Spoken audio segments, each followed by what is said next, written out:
There is a moment in a woman's life when she looks back at everything she believed and understands that the ground beneath it was never solid. Not a collapse. Not a single loud event. Just a quiet realization, arriving late, sitting down across from you at the kitchen table and waiting for you to look at it directly. My moment came in the 31st year of my marriage. On a Tuesday in October. A gray afternoon with the smell of wood smoke coming through the window and the sound of the last of the season's leaves scraping across the porch boards in the wind. I was sitting at the table with a cedar box open in front of me, and inside that box was a letter written in my mother's hand, addressed to a man whose name I knew better than almost any other name in the world, dated March of 1869. And the letter said what it said. And everything I had built my life upon rearranged itself in the time it took to read 2 pages. I had believed, for 31 years, that William McCall had chosen me. Not a grand romantic choosing. I was never a woman who expected grand things of that kind, not after the years we had and the work those years required, not after 6 children and 31 Indiana winters and the particular labor of keeping a farm household running through every kind of difficulty that life could arrange. But a choosing. His choosing. Made freely, made because he had looked at me and decided, without calculation, without any arrangement preceding his decision, that I was the one. That was the belief I had built on. And it turned out to be the one thing that was not true. I want to tell you what was in that letter. And then I want to tell you everything that came before it, because the before is how you understand what the learning cost. Because a woman of 81 years does not sit down to tell a story without knowing which part of it matters most. And the part that matters most in my story is not what happened in October of 1901 when I stood in a bedroom with 2 pages of my mother's handwriting. The part that matters most is the 31 years before it, and what those years contained, and what I believed them to be, and what they were. There was a girl in Marion County who thought she was loved freely. I want to tell you about her. Sarah Ellen Whitmore. That was her name from the 14th of September, 1852. When she was born on a tobacco and grain farm in the eastern part of the county, until the 3rd of June, 1870, when she became Sarah McCall at the age of 17. She was the second of 4 children. She grew up in a house that ran on hard work and quiet expectation, the kind of house where what you were required to do was so constant and so clear that the question of what you wanted from your life had to be saved for the hours after the lamp was out. She was not unhappy. That matters to say. She was not an unhappy child in an unhappy house. She had a mother who kept things running and a father who kept things together and a county she understood the way you understand something you have grown up inside of. And she had, by the time she was 16 years old, a set of preferences about her future that she held the way you hold something you do not want to drop. She wanted to be chosen. Not arranged. Not calculated. Not acquired as part of a negotiation she knew nothing about. Just chosen. She did not get to know, for 31 years, that the choice had been made differently.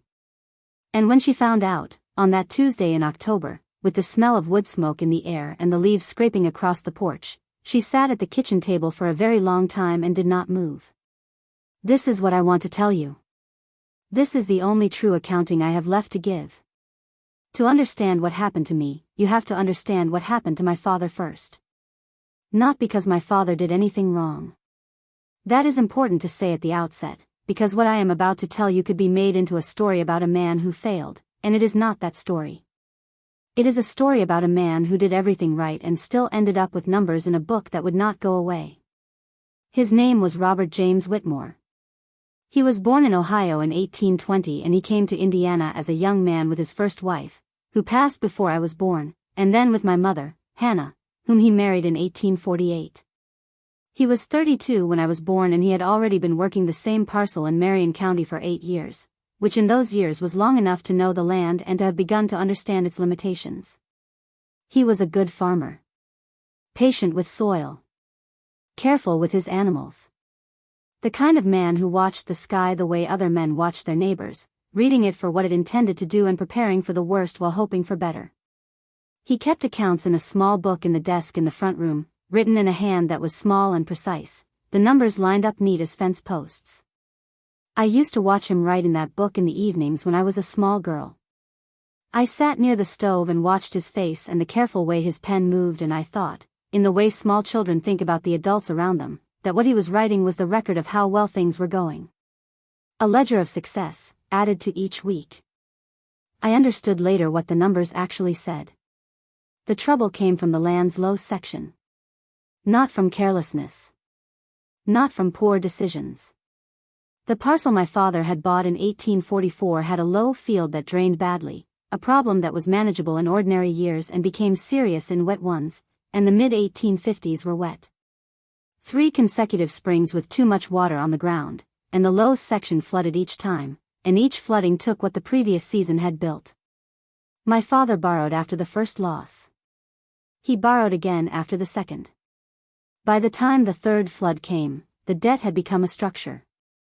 It had a face, a creditor in Indianapolis who held the notes, and it had a rate of interest, and it had due dates written into it that did not move regardless of what the weather did. I was 4 years old when the flooding began. Too young to understand what it meant when my father's face changed in the evenings over the account book. But children understand more than they are given credit for, and I understood that something was different from how it had been, something that lived in the lines around my father's eyes and in the particular quality of the silences at the supper table. By the time I was old enough to understand money, we were managing. There is a specific kind of household that manages, that holds itself together through constant and careful effort, that is never in crisis but is never comfortable either, that wakes up each season hoping that this one will be the one that gets ahead of the problem.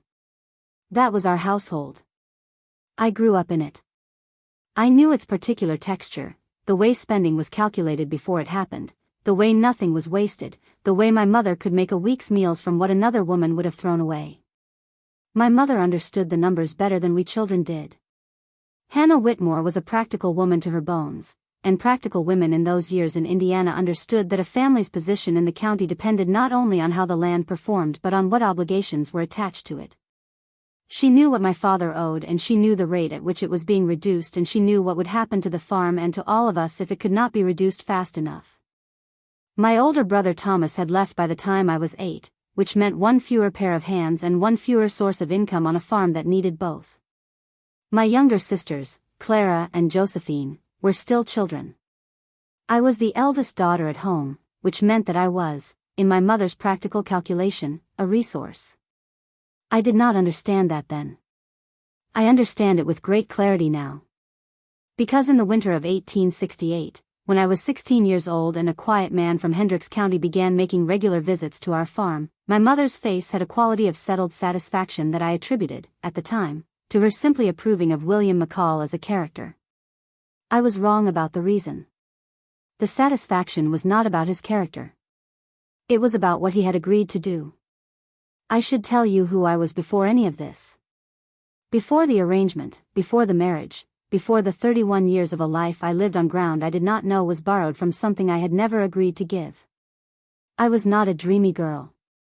I want to be clear about that because there is a particular kind of story about women of my era that makes us all into creatures of vague longing, looking out windows at horizons we could not reach. I was not that. I was practical in the way that farm girls had to be practical, because the farm required it every single day and because my mother modeled it and because the work was always there and waiting did not make it go away. What I had was not dreams. I had preferences. That is the accurate word, and it matters to use it accurately. I preferred to stay in Marion County.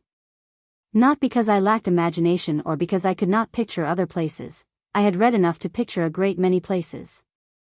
But I understood Marion County. I understood its particular weather patterns and its soil and the specific way the light fell across the flat fields in August and made everything look briefly golden before the heat pressed back down. I understood the families in it and which ones kept their word and which ones did not and which ones you could rely on in a hard year.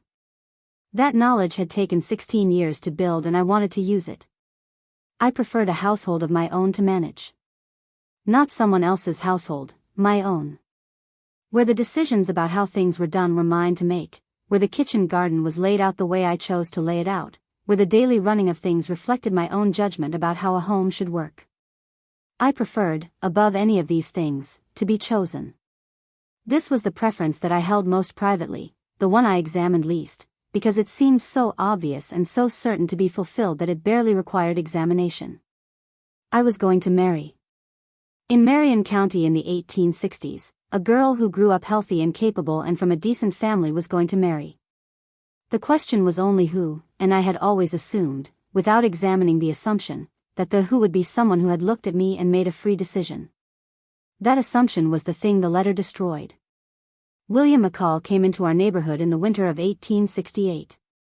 He was 26 years old, the second son of a farming family from Hendricks County who had leased a parcel of land from the Reed family about 4 miles from our place. He had been working that land for 2 years already by the time I first saw him, which meant he had enough seasons behind him to know what farming actually was rather than what boys imagine it to be. He was not a man who filled space with unnecessary noise. In a county where young men often covered their uncertainty with volume and movement, his quietness was noticeable. He spoke when there was something to say. He was still when stillness was the appropriate thing.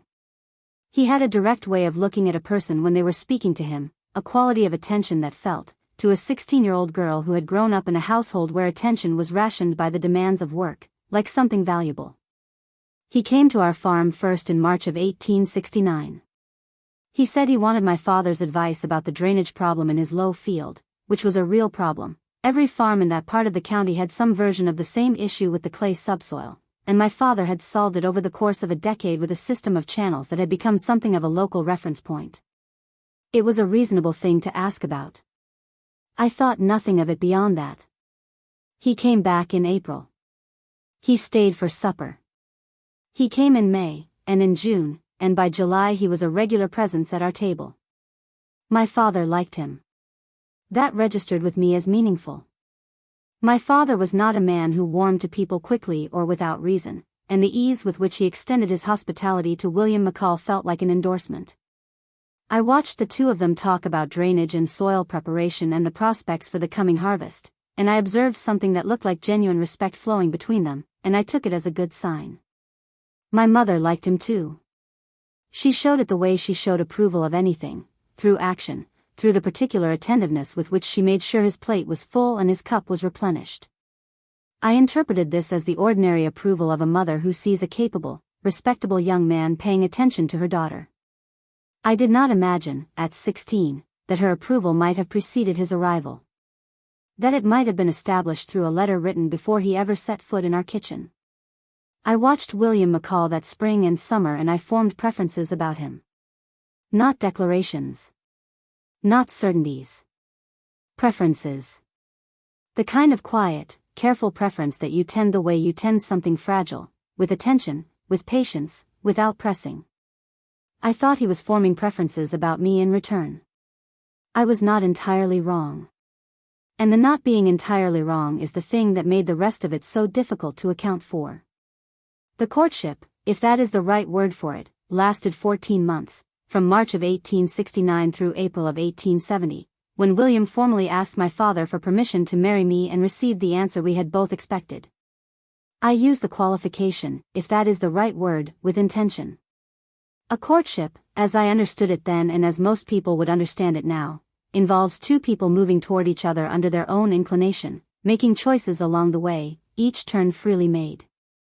What I now understand is that at least part of what I experienced as courtship was, in fact, a progression toward a destination that had already been agreed upon by people other than the two of us. The movement was real. His visits were real. The conversations were real. The attention he paid me when we were in the same room had a quality to it that I do not believe was entirely performance. But the destination, the marriage, the outcome, had been settled before the first visit. And I did not know. I want to describe a specific afternoon, because specific things are what memories are made of, and because this particular memory is one I have returned to more times than I can count over the course of the past 30 years.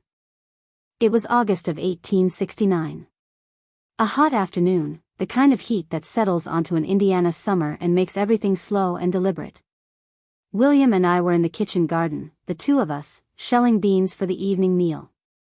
My mother was in the house. I could hear her moving around in the kitchen through the open window. The garden smelled of sun-warmed soil and the particular dusty sweetness of dry bean pods. The beans made a sound when they fell into the bowl, a quick sharp tap, regular as a clock. William had been quieter than usual that afternoon. Not in a troubled way, He was a man who could be quiet without it meaning anything was wrong. Just contained, turned inward a little. Then he said, I have been thinking about what kind of household I want to make. I kept shelling. I said, what have you decided? He said, one that runs well. That is the practical part. But more than that. One that has a particular feeling in it. Something I could not have named until recently. I said, what do you call it now? He looked at the garden around us, at the house, at the window through which my mother's sounds came. He said, this. I have held that word in my hands for 50 years and turned it over and looked at it from every angle available to me. At 17, it meant the world. It was the closest thing to a declaration that a reserved man of his time and character was going to offer me, and in the particular language of that era, in the careful formal space between a young man's interest and the moment he spoke formally to a girl's father, it was more than enough. At 48, after I knew what I knew, I heard it differently.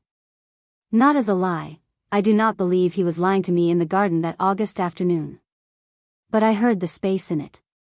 What he said was, this. The household. The garden. The feeling of the place. The running of it. He did not say, you. He did not say, I came back because of you. He pointed at the whole arrangement and called it by the name of what he wanted. And I wonder, in the years since October 1901, whether what he valued was me or whether what he valued was the specific combination of things that I represented, the drainage knowledge my father could pass to him, the established connection to a neighboring family, the particular domestic competence of a girl raised by Hannah Whitmore, and the settlement of an obligation that made the whole acquisition tidier than it would have been otherwise. I do not say this to destroy his memory. William McCall was not a bad man, and I will not make him into one now that he is gone. He was a man of his era, and his era had a particular way of organizing these decisions, and he operated within it the way most men did, without examining it closely, because examination was not required of him. The examination was required of me. It came 31 years too late, but it came. I remember the evenings he spent in our front room that autumn and winter of 1869, talking with my father while my mother sewed and I sat nearby with whatever mending was waiting. I remember the way he would glance across at me periodically, a brief, even glance that said he knew I was there and was not indifferent to my presence. I remember interpreting those glances as evidence of what I needed to believe they evidenced. I remember that I was happy. That is the detail I find most difficult to account for now.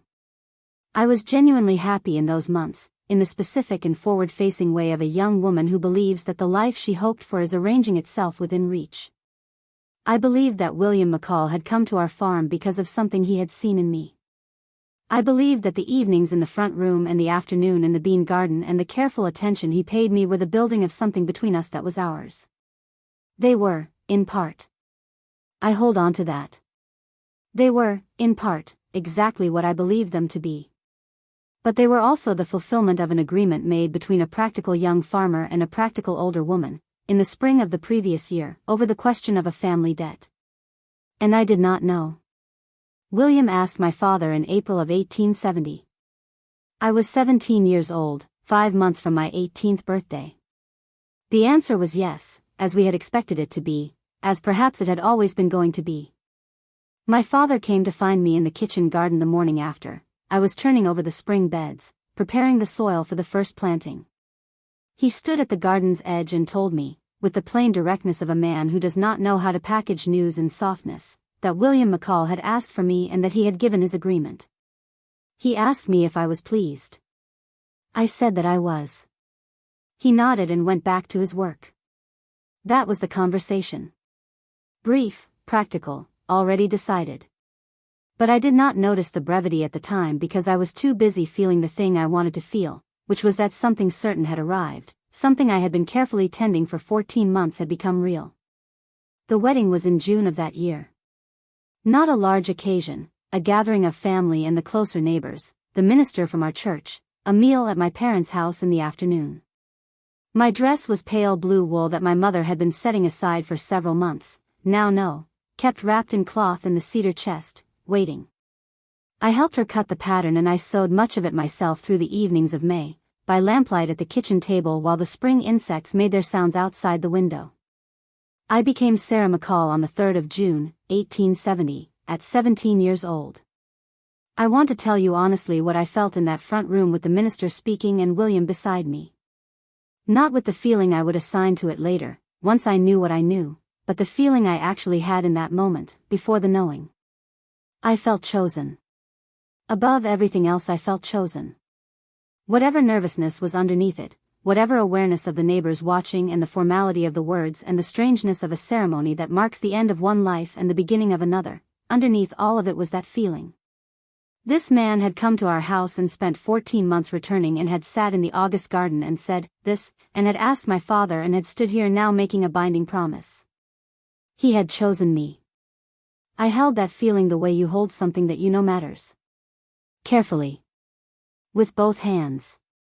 The farm William had been working in Hendricks County was 4 miles from my parents' house. Close enough that I could see my mother when I needed to. Far enough that our household was its own thing, with its own shape, separate from the shape I had grown up inside of. I took to that household with everything I had learned. And I had learned a great deal. Hannah Whitmore had been a thorough teacher in the way of women who teach by doing, by expecting you to watch and then to try and then to improve, with no particular patience for the kind of learning that requires being shown more than twice. I knew how to manage a kitchen garden through the full growing season. I knew how to preserve what the garden produced. I knew how to manage a wood stove through an Indiana winter, how to keep the fire efficient, how to judge the heat without a thermometer. I knew how to sew and mend, and when mending was no longer worth doing. I knew how to stretch what we had.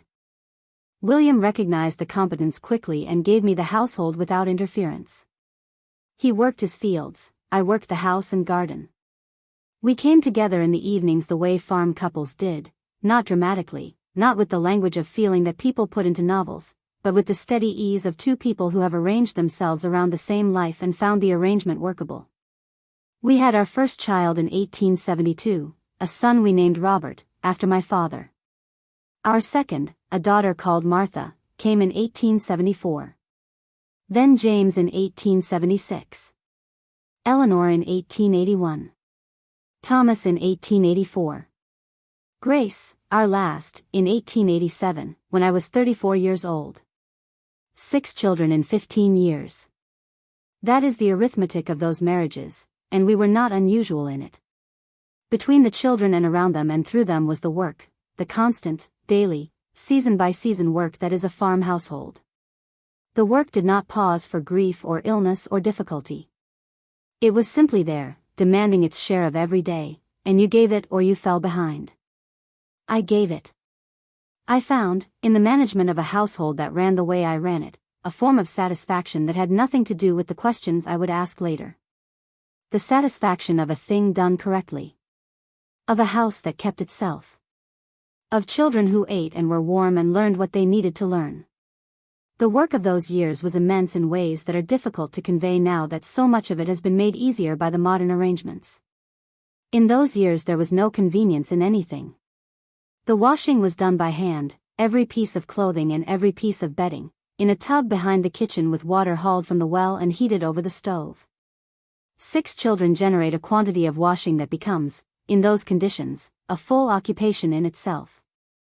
I did it on Mondays, always Mondays, and by the end of a Monday in the summer months with the sun on the yard and the steam rising from the tub I was tired in a way that went past the body and into something deeper.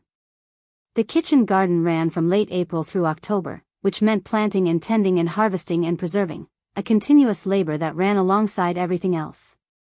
I preserved what the garden gave us, beans and corn and tomatoes and beets, the root vegetables stored in the cool cellar and sand, the fruits put up in jars sealed with wax and set on shelves I had built along the cellar wall with William's help one autumn when the children were small. Those shelves and what was on them represented months of work, and they were also, in the hard winters, the difference between eating adequately and not. I sewed all of the children's clothing through the early years, replacing garments as they were outgrown or worn past repair, which with 6 children meant a nearly constant stream of cutting and fitting and stitching by lamplight in the evenings when the day's other work was finished. I made William's work shirts. I mended rather than replaced whenever I could, because we were not a family that wasted anything that could be made useful again. This is the texture of what those years were. Not miserable, I want to say that clearly. I was not a miserable woman in a miserable life. The work was what it was, which was the work of keeping a family alive and well, and I was good at it, and being good at something and doing it well has its own reward. I was, on the surface, a contented woman in those first decades. If you had asked anyone in the county who knew us, they would have told you we were a solid family. And they would have been right in the ways that solid means something. They would not have known about the letter. They would not have known that the thing I stood on was not as solid as it looked from outside. Neither did I. Not yet. That came later. That came on a Tuesday in October of 1901, with the cedar box open on the kitchen table and 2 pages of my mother's handwriting in my hands. I have to tell you carefully how I found out, because the how matters as much as the what, and because there is a kind of finding out that happens by chance that is different in its texture from the finding out that comes from having suspected and then confirmed. What happened to me in October of 1901 was pure chance. I was not looking for anything. I had no suspicion. I was standing in a bedroom with a cedar box at my feet and a spilled pile of papers around it, and I gathered the papers because that is what you do when papers spill, and my own name was written on one of them. My mother had been declining since the spring. A weakness in her chest that the doctor described in medical terms that translated plainly to, she was 73 years old and she had been a strong woman all her life and the strength was leaving her, slowly, incrementally, the way strength leaves people who have used a great deal of it over a great many years. She had come to stay with me that summer, because my sisters each had their own circumstances and I was the eldest daughter still in the county and it fell to me to manage her care, which I did without resentment because she was my mother and she needed care. In September I had brought a cedar box of her personal papers from her house to mine. She had asked me to bring it. I carried it without opening it, because it was hers and the habit of respecting another person's private correspondence was one my mother herself had instilled in me. On a Tuesday afternoon in October, she was resting. The house was quiet. I was straightening the room, moving around her sleeping form with the particular careful quietness of someone tending to a person at rest. The cedar box had been sitting on a shelf above the dresser. In the course of my moving around the room, I brushed against something and the box came off the shelf and struck the floor, and the latch, which had always been loose, gave way, and the papers inside spread across the boards in a fan. I knelt down and gathered them. An old letter from my grandmother. A document about the sale of land. Several folded papers I did not examine. And then a paper that was yellowed with age and folded precisely, and on the outside, in my mother's plain and practical hand, were written 2 words. Sarah Ellen. And beneath them, March 1869. I was not born until 1852. I became Sarah McCall in 1870. The paper in my hand was from the year between those 2 facts, the year William McCall had first come to our farm, the year I was 16 years old and beginning to form preferences about a quiet man from Hendricks County. I should have put it back. I know that. I knew it in the moment. It was addressed to me and the address was in my mother's hand, but there is a different kind of knowledge that also operated in me in that moment, the knowledge that some things, once known, cannot be set down, and that the moment I opened that paper I was going to be altered by what was inside it. I opened it. It was 2 pages, written in my mother's direct, unadorned style. She was not a woman who softened language unnecessarily and her letters reflected this.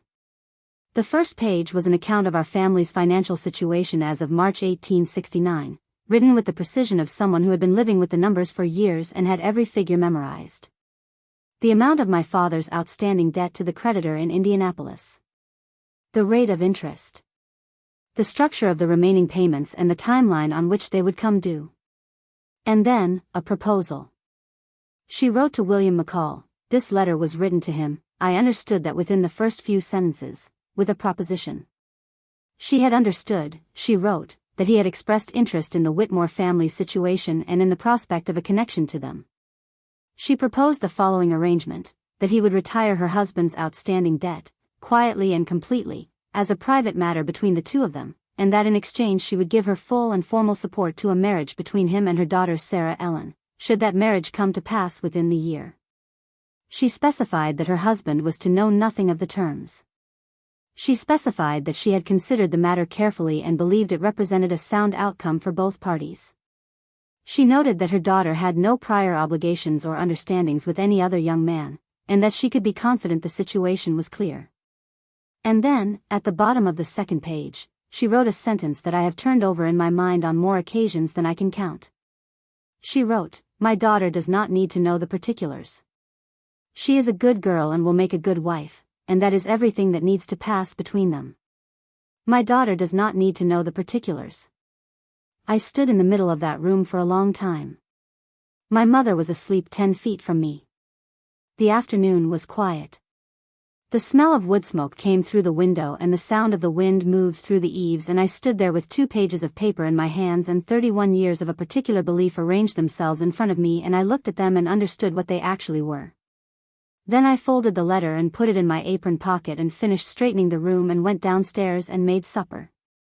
That is what you do. You make the supper. You set the plates. You sit down and eat. You carry the thing you have found and you do not speak of it yet, because speaking of it requires knowing what you are going to say, and I did not know yet what I was going to say. What I knew was that the ground I had stood on for 31 years had never been what I thought it was. I did not speak to my mother about the letter for 11 days. I carried it in my apron pocket for 3 days, and then I put it in the small box I kept under the loose board in my bedroom, where I stored the few things in my life that required keeping private, and I went about the 11 days in the way I had always gone about difficult things, by continuing to perform every task that needed performing, by being present in every room I needed to be present in, by giving nothing away to anyone who might be watching. What I did during those 11 days, underneath the performance, was examine what I had found. Not frantically. I was not a woman given to frenzy, even when frenzy might have been understandable. I examined it the way I examined most things, systematically, going over each fact and what it implied and what it did not definitively prove and what the alternative explanations were. The alternative explanations were not many. The letter was clear. It had been written by my mother to William McCall in March of 1869, before his first visit to our farm. It had proposed an arrangement. The arrangement had produced a marriage. I was the marriage. I went through it many times and arrived at the same place each time. On the 12th day, a Wednesday morning, I went upstairs to my mother with a cup of broth and I put the letter on the quilt beside her when she had settled into sitting upright. She looked at it. She did not pick it up. She looked at it for a long time, and her face had the quality of a woman who is doing arithmetic faster than it appears, who is calculating something behind still eyes. Then she looked at me. I said, "I need you to tell me about this." She said, "Where did you find that?" I said, "The box fell." "Tell me what it means." She looked back at the letter. A long pause. The sound of the house around us, ordinary and indifferent to what was happening in the bedroom. A horse moving in the yard. The particular creak of the house settling in the morning cold. She said, "Your father's situation was more serious than you children understood." I said, "I have read what it says. I am asking you whether it is true." She said, "William McCall is a good man." I said, "That is not what I asked." Another pause. She looked at her hands, resting on the quilt. My mother had strong hands, the hands of a woman who had worked with them her entire life, and they looked the same in that moment as they always had, capable and still. She said, "I did what needed to be done." That was her answer. Not a yes. Not a no. A statement about necessity, about the arithmetic of circumstance, about the particular kind of decision that a practical woman makes when she has assessed the available options and selected the one that solves the problem in front of her. I said, "You arranged my marriage." She said, "I arranged a circumstance in which a good man had a reason to come to our farm and a situation that suited both parties." I said, "And you did not tell me." She said, "No." I said, "Did you believe I would never find out?" She said, "I believed it was not necessary for you to know." Not necessary. I sat with that for a moment. The broth had gone slightly cool between us. The window showed the gray October sky. I said, did you consider what I might have wanted from the decision about my own life? She looked at me and her expression was not unkind. I want to be accurate about that. My mother's face in that moment was not cold or dismissive. It had in it something that might have been a kind of sorrow, though she was not a woman who showed sorrow openly. But it also had the settled firmness of a woman who had made a decision she was not prepared to unmake, who had lived with that decision for 32 years and had built, around its rightness, a structure she was not going to dismantle in her 70s in a sickbed with her daughter standing over her. She said, "You have had a good life, Sarah. Good children. The farm has been sound. Your father died without that burden following him to his grave." I said, "Do you apologize for what you chose not to tell me?" She did not answer that. I asked it again, later in the week. I asked it again the following month, when she was having a better day and was sitting up in the front room with the light coming through the window and some color back in her face. I asked it in a different form, more carefully, approaching it from a different direction. She heard the question and she answered the approach but not the question itself. She was very good at that. She had always been very good at that, at managing a conversation, at directing it toward what she was willing to discuss and away from what she was not. I asked it in other forms across the next 2 years. I never stopped asking it entirely. And she never answered it. What she gave me, in fragments, was her argument. The debt was real. The options were limited. A creditor in Indianapolis does not extend unlimited patience. The farm, the house, the family's position in the county, all of it rested on the resolution of that debt. And William McCall had been a sound choice who had proven himself over 30 years. She was not wrong about the facts. I have never said she was wrong about the facts. But she had looked at her 16-year-old daughter and determined that the daughter's knowledge of her own fate was an unnecessary complication. She had decided, in her practical and thorough way, that the outcome she was arranging was a good one, and that the girl it was being arranged for did not need to be consulted about it, because girls in Marion County in 1869 did not, in the general understanding of things, require consultation. She did what needed to be done. She never answered the question about the method. The strangest thing about the years after October 1901 was that everything continued. I was not prepared for that. I think some part of me expected that what I had found in the cedar box would change the shape of the days, would introduce some visible disruption into the life I had built. I had learned something that rewrote 31 years of my own history, and I had expected the rewriting to have external consequences I could point to. Instead, the supper still needed making. The kitchen garden still needed tending through the following spring. The children, my youngest Grace was 14 by that point, still at home, the older ones had begun their own lives, still required what children require. The household ran as it had run. And William was who he was. William McCall in 1901 was 59 years old. He had the particular quality of a man who has worked outdoors his entire adult life, lean and weathered, economical in movement, unhurried in the way of people who have learned that hurrying rarely improves the outcome of physical work. He was not an easy man to know in the sense of knowing what went on inside him.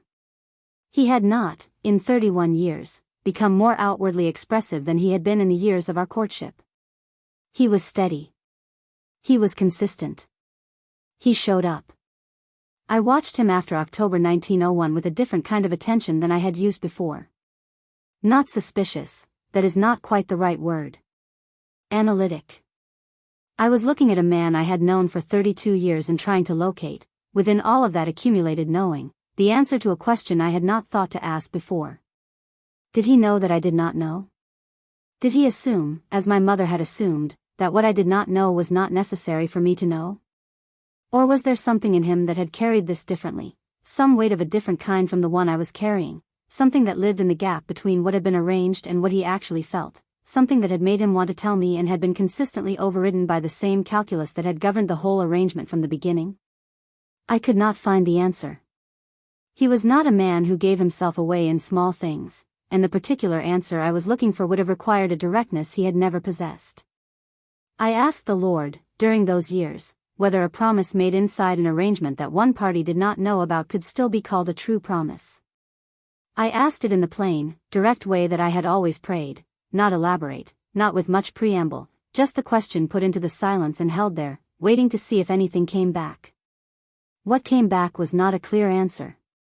What came back was a counter-question, whether the origin of a thing determined what the thing was, or whether what a thing became over decades of daily life had its own validity regardless of how it had started. I do not know the final answer to that question.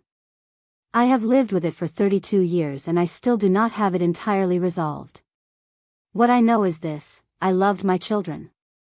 The love of those 6 people was not arranged by anyone and could not have been arranged. Robert and Martha and James and Eleanor and Thomas and Grace were mine in a way that had nothing to do with any letter in a cedar box, and the reality of them was the most solid thing in my life through all of those years. What I also know is this: the knowing changed something in me that I cannot entirely describe. Not my behavior, I continued to be what the marriage required me to be, present and capable and engaged. But something in the center of how I held myself changed. Something that had been upright for 31 years settled slightly, the way a wall settles when the ground underneath it shifts a little. I had built on a certain belief. And the belief had turned out to be partially constructed. And you can continue to live in a house built on a partially constructed foundation, and many people do, and the house can still be a good house in many respects. But you know the foundation is not what you thought it was. And that knowledge lives in you. My mother died in April of 1904.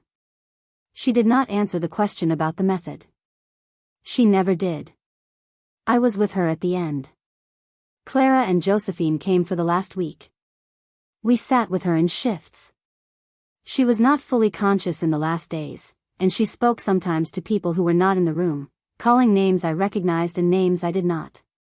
In one of those last afternoons I sat beside her and held her hand and thought about asking her one more time, in the simplicity of that weakened state, whether she was sorry for what she had not told me. I did not ask. I have examined that decision many times and I have arrived at different answers on different days. On some days I think I did not ask because I did not want to cause her distress in her final hours. On other days I think I did not ask because some part of me was still protecting something, some remnant of the relationship I wanted to preserve, even at the end, even knowing what I knew. She was my mother. She had also been the woman who taught me to read a garden and who sat up with me through childhood fevers and who made my wedding dress from fabric she had been setting aside. A person is not only one thing. I have had to learn that slowly and accept it incompletely. She went on a Saturday morning, quiet, with Clara on one side and me on the other. The account between us was never settled. That is one of the permanent costs of this story. Some accounts do not get settled. Some things close without resolution and you learn to carry the open question the way you carry everything else, quietly, consistently, without a particular place to set it down. William died in November of 1903, the year before my mother. He had a weakness in his heart that had been with him for several years, managed in the way he managed everything that was inconvenient, by not speaking of it, by continuing to do what needed to be done, by reducing what he could see could be reduced and going on with the rest. The doctor had told him, I learned later from James, who had driven William to Indianapolis for a consultation the previous spring, that he needed to be careful. William had said he would be careful and had not substantially altered his habits. One November morning he did not come in from the barn. I went to find him. He was sitting against the wall near the far stall, in a posture that looked, from a distance, like a man who had sat down for a moment to rest. His hands were in his lap. His face was peaceful in the particular way of faces that have been caught without preparation. I sat down beside him on the barn floor and I held his hand, which was still warm, and I stayed there for a while before I went to get help. I was 51 years old. I had been Sarah McCall for 33 years. He died without knowing that I knew. Or if he knew that I knew, and I have wondered whether at some point in the 2 years between October 1901 and his death some change in me had been visible to him, some shift in the quality of my attention, some question he could see forming even if I never voiced it, then he died without having spoken of it. Which amounts to the same thing in practice. I had 2 years and I did not ask him. I have spent 30 years accounting for that silence, examining it for what it actually was, the way I examined my mother's silence after the letter, turning it over and looking at all its surfaces. Part of it was fear, and I want to say that honestly. Not fear of him, William McCall never gave me cause to be afraid of him. Fear of a specific answer. Because there were two possible answers to the question I was not asking, and one of them I could have lived with easily and one of them I was not ready for. The answer I could have lived with, that the arrangement had given him a reason to come to our farm, yes, but what had grown between us across 32 years was real, and he would have found his way to me regardless, and the arrangement was the occasion and not the cause. The answer I was not ready for, that he was a man who had assessed his options in the practical manner of men of his time and had found mine to be suitable, and had entered the arrangement and the marriage that followed it with a clear conscience because the marriage suited both parties, and had never examined the question of what I might have wanted beyond what the marriage provided. Not cruel. Not dishonest. Simply the answer of a man who had not been required by the world he lived in to examine these things closely, because the world had organized itself so that the examining was not required of him. I was afraid that the second answer was the true one. And I was afraid that even if it was the true one, I still loved him in the accumulated way of 32 years, the love built from habit and proximity and shared difficulty and the 6 people we had made together, and that the second answer would sit inside that love and complicate it in ways I had not yet found language for. So I did not ask. And he did not tell. And he died on a November morning in the barn. I stood at his graveside in the Marion County churchyard where my father was already buried and my mother would be buried the following year, and I thought about the fact that my mother had arranged this man standing beside me through every significant day of my adult life, and that the man himself was now being lowered into the ground, and that the full accounting of what had happened between all 3 of us was going to remain unfinished. There is a particular grief in outliving the people who held the parts of your story you needed to hear from them. A grief that has nothing to do with the ordinary grief of losing a person. A grief for a specific conversation that is now permanently unavailable. I grieved William in the ordinary way. I missed him in the particular ways of missing a man you have organized your life around for 3 decades, the absence of his voice in the house, the empty side of the bed, the reflexive turning to say something to someone who is no longer there to say it to. And I also grieved the question I had not asked. Both griefs were real. Both were mine. After his burial, after the neighbors had come and gone and the house was quiet again, I went and stood in the barn for a while. I stood in the spot where I had found him, near the far stall, and I looked at the place where he had been sitting and I thought about what he had known and what he had not known and what he had chosen not to say. I did not find answers in the barn. But standing there was what I needed to do, and I did it. And then I went back inside and got on with things, because getting on with things is what the days require of you whether or not your questions have been resolved. My children are grown and situated. Robert is 61, farming the land that has been in the family since before I can remember. Martha has her own household 2 counties over. James, Eleanor, Thomas, Grace, they are all alive and going about their lives in the ways that lives get gone about. I have grandchildren. I have been shown, in those grandchildren, that the thing I and William built over 32 years produced something real and present and ongoing. None of them know about the letter. I have thought many times about whether they should know. Whether there is a version of this history that is useful to them, that would explain something about the shape of the family they came from. Whether keeping it from them is a form of the same protection my mother offered me, the protection that says, what you do not know will not hurt you, and the arrangement produced good results, and the particulars are not necessary. I am not certain my mother was entirely wrong in that reasoning. I have spent 32 years trying to determine whether she was wrong and I have not arrived at certainty. The outcome she arranged was not a bad one by the measures available to her. The farm was sound. The children were healthy. The debt that would have taken everything was retired. These are real things. What she did not account for was that I was also a real thing. Not a piece of the arrangement. A person inside it, with my own understanding of what my life was, and that understanding was built on a fact that was not a fact. She did not account for the cost of that. I prayed about it in the years after I found the letter. I asked the Lord what a promise made by someone who did not have full knowledge of what they were promising was worth. I asked whether a marriage built on a foundation one party did not know about was a marriage in the sense that mattered most. He did not answer me directly. I have found, over 81 years of living, that he rarely answers the questions that most need answering in a form that could be written down and handed to someone else. What I found, across the years of sitting with the question, was something that shifted depending on what I was measuring. If I was measuring the arrangement, the letter, the negotiation, my mother's decision to manage my future without my knowledge, then the measure was clear and it was not a good one. A woman of any age has a right to the truth of her own circumstances. My mother knew that. She chose differently. If I was measuring the 32 years that followed the arrangement, the daily life, the children, the winter mornings and the summer work in the particular accumulated texture of a life shared with one person across decades, then the measure was different. That was real. It was mine. No letter made it less than what it was. I have had to hold both of those measurements at the same time, which is not comfortable but which is the only honest way I have found to account for my life as it actually was. There is a girl in this story who wanted to be chosen. Not acquired. Not arranged. Not offered as part of a settlement between her mother and a practical young farmer with an eye for a sound situation. Just looked at and wanted, freely, for herself. I do not know with certainty whether she was. That is the answer I have, and it is not the answer I wanted, and at 81 years old I understand that it is the only answer that is actually available to me.